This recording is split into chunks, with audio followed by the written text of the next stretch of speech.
מאוחדים, עם ישראל חי, בעליות וירידות גם בשעות הכי קשות. Erev Tov, Shalom Uvracha, Parashat Vaishlach cette semaine, comme on le sait, une paracha riche en enseignements. Et donc, Rabotai, lorsqu'on réfléchit, on remarque qu'il y a 3 parachiotes suivis, dont le deuxième mot est Yaakov. C'est marqué Vayetse Yaakov, Vaishlach Yaakov, Vayeshev Yaakov. On a employé le terme de Yaakov parce que Yaakov représente Vayakeveni. C'est le nom de Yaakov qui représente les embûches, les épreuves. Et comme on le sait, Yaakov a un autre nom, il s'appelle aussi Israël. Et donc, quelque part, ça représente la venue de notre Neshama dans ce monde-ci. Au départ, c'est Vayetse Yaakov. Akadosh Baruch Hu, il envoie la Neshama de chacun d'entre nous dans ce monde-ci.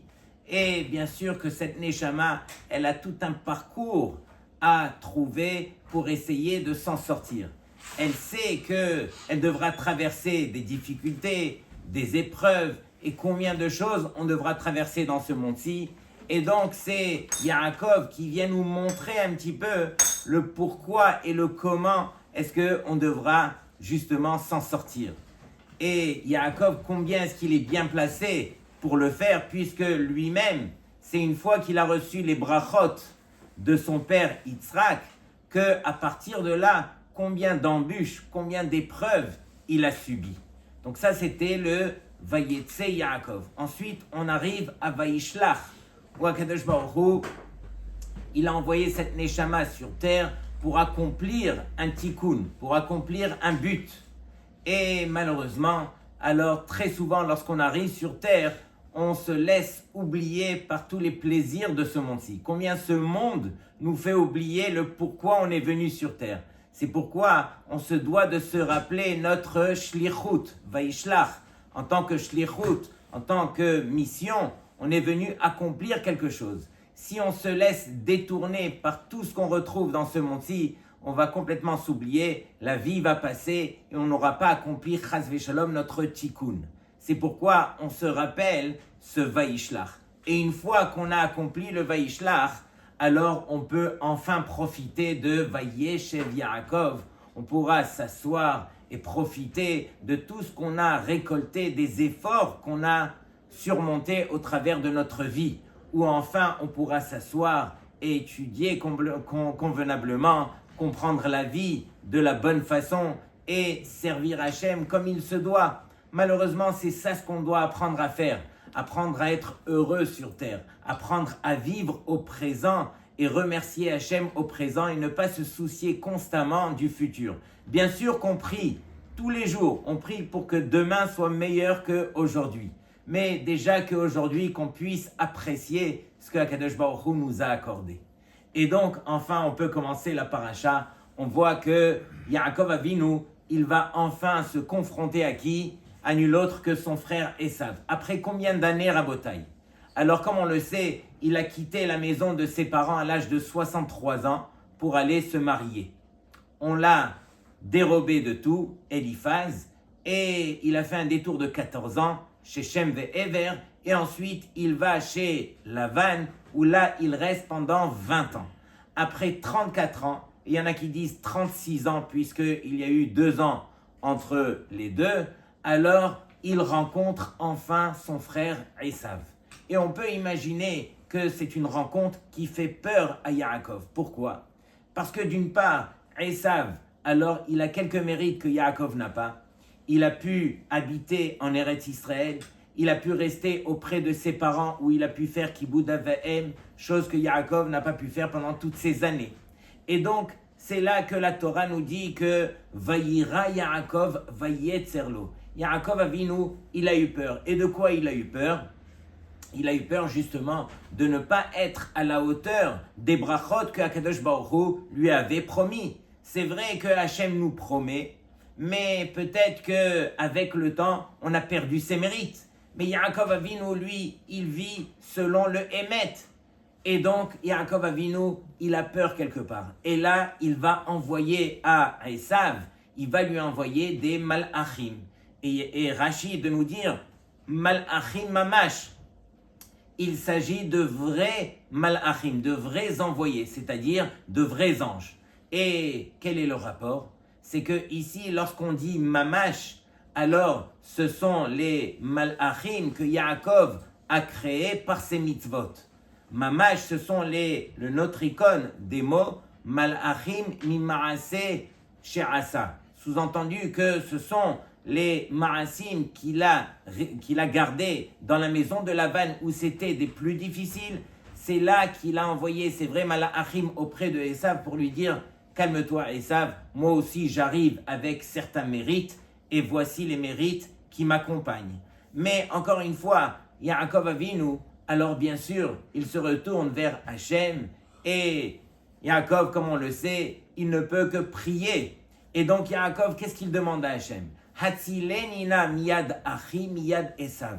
C'est tout ce qu'il va dire Yaakov Avinu. Mais bien sûr, il va le dire comme lui sait le dire et à son niveau. Mais Rabotai, à nous de nous rappeler que la tfila, on n'a pas besoin d'attendre tous les détails qu'il se doit pour commencer à prier. Même une simple tefila, même un simple tehilim, combien est-ce qu'il trouve sa place lorsqu'il est dit de manière la plus sincère? Et à Kadosh Baruch Hu, bien sûr qu'il reçoit. J'ai entendu cette semaine une belle histoire. Rav Zaïd, un des rabbanim connus à Bnei Brak, il a raconté qu'il y avait un Yehudi Chashuv qui est niftar à Bnei Brak et il y avait l'enterrement qui était prévu le jour où il est niftar, c'était un vendredi. Un vendredi d'hiver où il fallait vraiment l'enterrer au plus vite. Et toute la famille avait l'habitude d'enterrer à Rishon LeZion, c'est là-bas qu'ils avaient réservé dans le cimetière de la famille.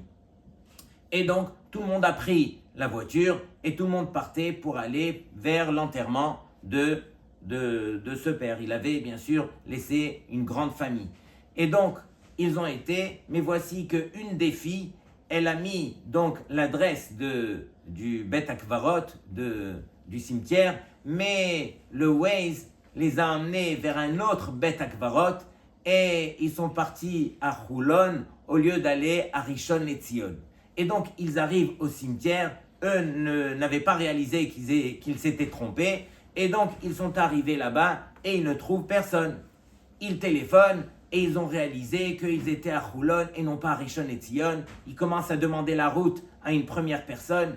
Et voici qu'elle lui dit, mais c'est très compliqué, tu devras sortir par là et reprendre et tout ça, il faut vraiment... Et donc, eux, ils ne savent plus quoi faire. Bien sûr qu'ils remettent le Waze, mais le Waze a fait défaut et il ne marchait plus et ils ne savaient plus quoi faire. Et encore une fois, ils étaient largués. Et donc, la famille qui les appelle et qui leur dit, on ne peut plus vous attendre, on va enterrer. Non, attendez-nous, on arrive, on ne va pas rater l'enterrement. Et ils trouvent un autre juif au loin. Ils courent vers lui et ils lui disent « Mechila, est-ce que vous savez comment est-ce qu'on fait pour trouver la route vers Rishon LeZion? Le Waze ne marche plus. » Il leur dit « Écoutez, moi j'ai une dame dans ma société. » Il leur montre l'immeuble qui était là, qui lui appartenait. « J'ai une dame qui habite justement à Rishon LeZion. Elle vient tous les jours de Bnei Brak et justement... Elle vient pour travailler, mais je vais lui dire de quitter un petit peu de bonheur aujourd'hui, qu'elle vous raccompagne à Rishon LeZion. Voici que cette femme, elle descend, il l'appelle, elle descend, elle rentre dans la voiture et elle leur dit « Avancez, on va vite à Rishon LeZion, vous êtes en retard. » Mechila, elle habitait à Rishon LeZion. Et donc, finalement, quand elle rentre dans la voiture, elle se met à sangloter, elle se met à pleurer. Et eux, ils leur disent, mais c'est à nous de pleurer, on va pour l'enterrement de notre père. Et elle leur dit, non, je vais vous dire pourquoi moi je pleure. Chaque semaine, alors je prépare mon Shabbat le jeudi soir. Et ce qui s'est passé cette semaine, c'est que j'étais tellement fatigué que je me suis endormi malgré moi et je n'ai rien préparé. Et je sais que mon patron, qui est un mordu du travail, ne me lâche qu'à 1 heure du Shabbat. Et donc, toutes les semaines, j'arrive le vendredi directement pour l'heure de la Hadlaka. Mais ce qui s'est passé cette semaine, c'était le plus grand miracle. Mon patron qui m'appelle et qui me libère de bonheur. Et je me dis, mais quoi? Il me libère de bonheur juste cette semaine? Et qu'est-ce qui s'est passé cette semaine? Je n'ai pas pu préparer le Shabbat.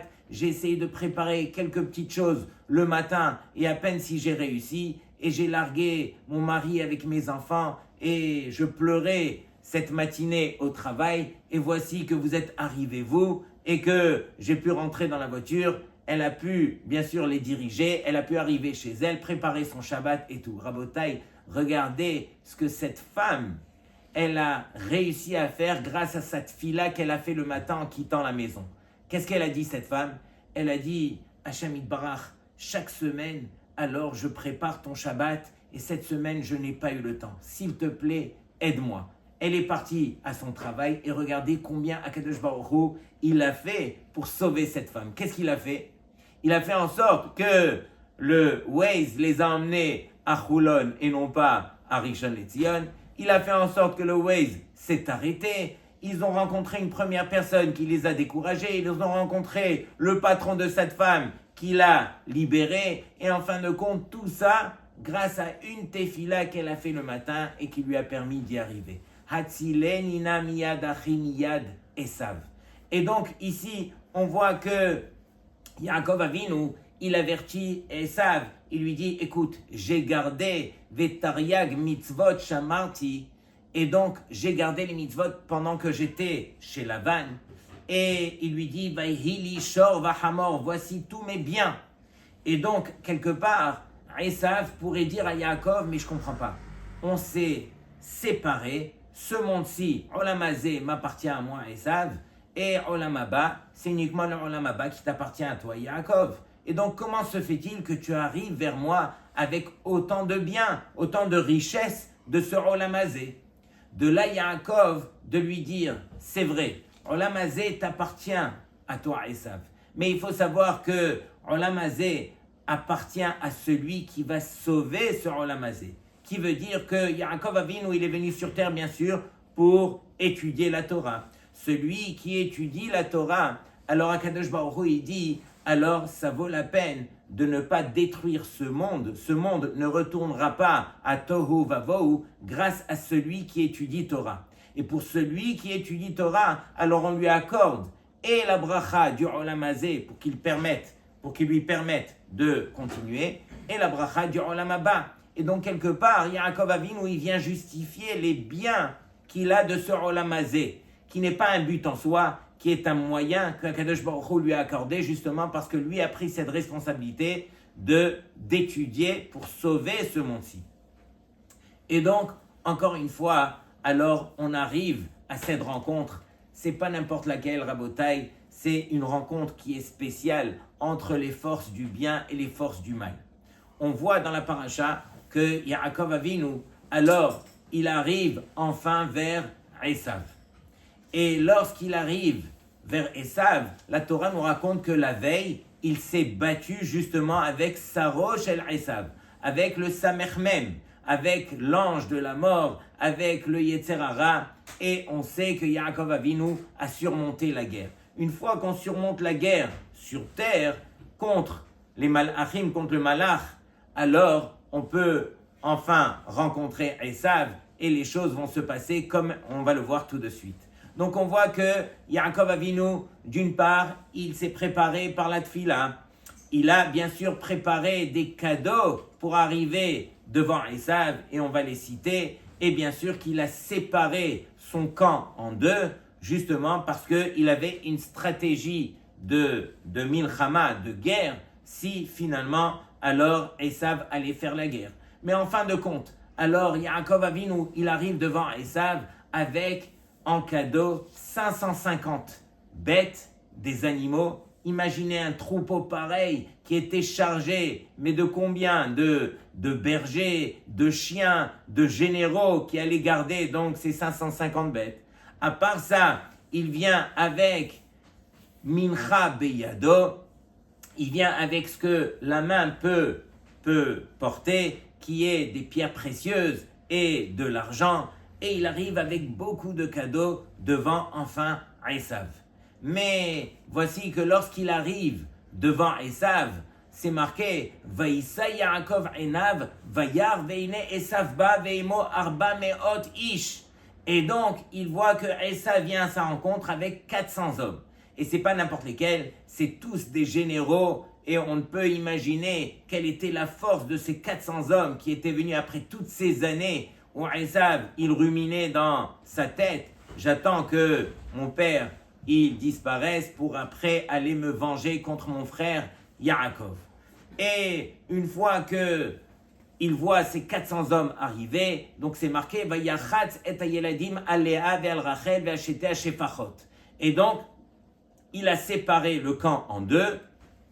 Vayasem et hashefachot ve'et yaldehen rishona. Qu'est-ce qu'il a mis? Il a mis en avant, il a mis donc les servantes avec leurs enfants. Ensuite, il a mis Léa viladea acharonim. Ensuite, Léa et ses enfants. Ve'et Rachel ve'et Yosef acharonim. Et ensuite, il a mis Rachel et Yosef derrière. Et donc, c'est comme ça que Yaakov, il a rangé son camp. Et donc, on pose la première question, c'est Rashi qui donne la réponse. Pourquoi est-ce que Yaakov a mis Yosef en dernier? Il y a Rashi de dire que Aharon, Haviv, qui veut dire que le dernier, celui qui lui est le plus cher, alors il l'a mis en dernier. Mais Rabotai, est-ce qu'on peut imaginer une chose pareille? Vous connaissez un papa qui va se confronter à un des pires ennemis de l'histoire. Alors, allez, nous, on se présente devant Hitler. Et il marche chez moi. Et donc, le papa, il arrive avec toute la famille et il commence à faire le tri. Tu sais quoi? Toi, je t'aime le plus, mets-toi en arrière. Toi, je t'aime le moins, mets-toi en avant. Toi, moyen, mets-toi au milieu. Qu'est-ce qu'il a fait, Yaakov Avinu? C'est ce que la Torah nous raconte. Il a séparé son camp, d'abord les enfants des servantes, ensuite Léa et ses enfants, ensuite Rachel et Yosef, Aharon, Haviv. Et donc, ça c'est la question Rabotai de qui? De nul autre que Rav Shach Zatzal. Et le Rav Shach, il explique, il dit, l'homme sur terre ne supporte pas être sovel. Sovel veut dire il ne supporte pas les souffrances. Très difficile pour lui de souffrir. Mais Rav Shach, il disait à tout celui qui venait lui demander des brachot pendant qu'il souffrait, il lui dit, regarde mon fils, je prie à Hachem que tu n'aies jamais à souffrir, que toute ta vie, que tu sois en bonne santé et que tout aille bien pour toi. Mais pour toute l'or du monde, les souffrances que tu as déjà vécues, ne les vends pas pour toute l'or du monde. Pourquoi? Parce que tu n'as pas idée combien ça sera ton passeport dans le Olam Haba. Quand on arrive dans le Olam Haba, alors ce qu'on a de plus cher, ce sont les épreuves, les souffrances qu'on a vécues sur terre. C'est ça ce qui nous permet justement de justifier auprès d'Hachem que quelque part on a souffert et donc ça pourra nous expier nos fautes, ça pourra nous enlever combien et combien de punitions, nous qu'on aurait dû purger, qu'on aurait dû avoir. Et donc, quelque part, c'est exactement ce qui se passe ici. Pourquoi est-ce que Yaakov Avinu, il a séparé le camp ainsi? Parce que Yaakov Avinu, il se présente devant qui? Devant Esav. Est-ce qu'il y a plus dangereux que Esav? Et donc, lorsqu'on se présente devant Esav, on a besoin de srouyot, on a besoin de mérite. Et donc Yaakov réfléchit, il dit, mais parmi tous mes enfants, qui c'est qui ont le plus de mérite? Qui c'est qui ont le plus été sauvels, qui ont le plus souffert? Ce sont les enfants des servantes. Pourquoi? Parce qu'on les mettait de côté, on les rabaissait, personne ne voulait jouer avec eux. Et donc, du fait qu'ils ont souffert, ils ont plus de mérite. Vous avez plus de mérite, mettez-vous en avant. Ensuite, ce sont les enfants de Léa. Mais Yosef, qui lui était l'enfant gâté de son père, il a le moins de mérite. Mets-toi en arrière, Yosef. Tu as le moins de mérite, mets-toi en arrière. Rabotai, c'est ça la vérité. Celui qui comprend que, malheureusement, des fois, alors Hachem nous éprouve au travers des souffrances qu'on traverse lorsqu'on est sur terre. Mais on n'a pas idée de combien ces souffrances nous permettent d'une part de grandir, de nous élever et nous permettront d'arriver après 120 ans devant Hachem et encore une fois, ça sera notre passeport pour nous expier de toutes les fautes. Et Rabotai, on raconte une fois que nul autre que Maran, Rav Chaim Kanievski, il a raconté à son petit-fils Et son petit-fils l'a raconté, donc c'est une vraie histoire. Il a raconté que lorsqu'il était petit, il a fait une grosse bêtise. Il a jeté une pierre, et cette pierre, elle a brisé la vitre du Beth Amidrash. L'histoire ne s'arrête pas là. Derrière la vitre, il y avait le grand de la génération, le Chazon Ish. Et imaginez le Chazon Ish qui reçoit la pierre avec les éclats de la vitre. Le Chazon Ish sort du Beth Amidrash. Il attrape son neveu, parce que comme vous le savez, le Chazon Ish, c'est le frère de la mère de Rav Chaim Kanievski. Donc c'est son oncle. Il attrape son neveu et il lui met une claque. Et il va chez sa mère et il lui dit que tu saches, de ma vie, je n'ai jamais eu l'occasion de frapper un enfant comme je l'ai fait à ton fils. Imaginez la mère de Rav Chaim Kanievski, combien elle a pleuré ce jour-là. Le grand de la génération, son frère, qui vient lui dire une chose pareille. Et elle, dans sa tête, elle se dit, quoi? Juste, mon fils, c'est sur lui que est tombé le digne de Ben Sorer ou Moré, le fils qui vient se révolter, Chazé Shalom. Mais l'histoire ne s'arrête pas là. Rav Chaim lui-même raconte qu'un jour, lorsqu'il se trouvait au Beth Amidrash de son père, le Stapler Zatzal, alors, là-bas aussi, il a assisté à une scène terrible, où c'était un Shabbat, et il y avait un enfant qui était mishtolel, qui dérangeait pendant Shabbat, pendant Kriyat Torah. Voici que le Stapler, il se lève de sa chaise, et il attrape l'enfant et il lui met une claque. Rav Chaim Kanievski, il a dit à ce moment-là, j'ai regardé le père de cet enfant qui avait rougi, il avait perdu sa couleur, il n'était pas content. Je n'ai pas hésité une seconde, j'ai été voir le père et je lui ai dit, ne dis rien, calme-toi, sache que ton fils deviendra un Talmid Chacham. Et Rav Chaim Kanievski, il a dit cela pourquoi? Parce que il se le disait sur lui-même, que lui aussi, il avait reçu la claque du Chazon Ish et il était devenu un Talmid Chacham. Et il a dit à son petit-fils, sache qu'au jour d'aujourd'hui, cet homme-là qui a reçu la claque, c'est un grand Talmid Chacham. Et donc, tout ça pour dire que Rabotai, des fois, alors, Rav Chaim Kanievski disait sur lui que cette claque du Chazon Ish lui a permis de grandir, lui a permis de devenir qui il est devenu. Mais imaginez, ça c'est la claque d'un homme. Imaginez la claque de Akadosh Baruch Hu. Lorsque il y en a un parmi nous qui recevons une claque et on voit qu'elle vient d'Hachem, combien est-ce que on doit comprendre que cette claque elle est venue pour nous faire grandir, pour nous faire devenir celui qu'on deviendra. Et donc celui qui est sauvel, celui qui souffre, c'est celui qui permettra de grandir. De même ici aussi. De même, Yaakov Avinu, c'est la raison pour laquelle il sépare son camp, justement, et qu'il laisse Yosef en dernier, parce que celui qui a le moins souffert, il a le moins de mérite. Et donc, encore une fois, on demande à Hachem, s'il te plaît Hachem, ne nous envoie pas des épreuves, on ne veut pas souffrir, mais si toutefois ça arrive, il faut réaliser que c'est pour notre bien, encore une fois. Et donc, toute cette shlichut que Yaakov Avinu, il a eu envers Esav, c'est quelque part ce que nous aussi, on devra traverser dans notre vie. Et donc, on voit un verset, encore une fois, un verset qui devrait nous faire réfléchir. Lorsque Esav, écoutez bien, il voit tout ce troupeau qui arrive, comme on a dit, 550 bêtes, entourées de tous les généraux, de tous les bergers, de tous les chiens. Il voit les Yaakov Avinu arriver avec les 4 femmes, avec les 12 enfants. Il voit tout ce monde arriver devant lui. La Torah nous dit Vaïssa et Enav, Vayar et Anashim, Vet Ayeladim. Il a levé les yeux, Esav. Il a vu les femmes et les enfants. Rabotai, rappelez-vous, lorsque Eliezer, il a été chercher un shidur, justement pour le fils de son maître, pour Yitzhak, alors il est arrivé et il y avait, bien sûr, il a placé Rivka sur le chameau avec la servante de Rivka, et voici que Yitzhak, il sortait dans les champs. La Torah nous dit Vayetze Yitzhak la suach basadeh lifnot arev. Et donc il sortait pour aller faire cette fila. Vaïssa enav. Yitzhak a levé les yeux. Vayar vehine gemalim bain. et il a vu les chameaux arriver.